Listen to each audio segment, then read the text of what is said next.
Voici comment entrer une formule dans Excel. D'abord, allez dans la cellule où vous souhaitez voir afficher le résultat de la formule, par exemple ici D9, et j'aimerais afficher la quantité fois le coût unitaire pour obtenir le coût avant rabais.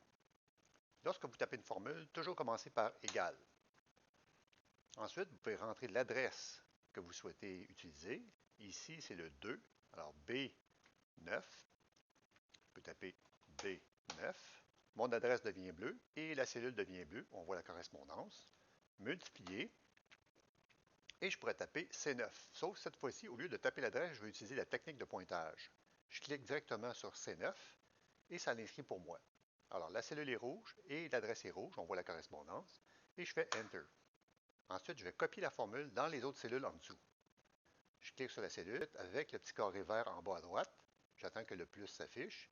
Clique sur le bouton gauche de la souris et je descends. Et ça fonctionne très bien. Si je vais voir maintenant le contenu de la cellule de 800, on voit que l'adresse s'est adaptée. C'est rendu B10, alors qu'au départ, ici, c'était B9. C9, je clique ici, c'est rendu C10.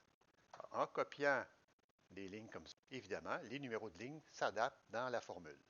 C'est ce qu'on appelle l'adressage relatif.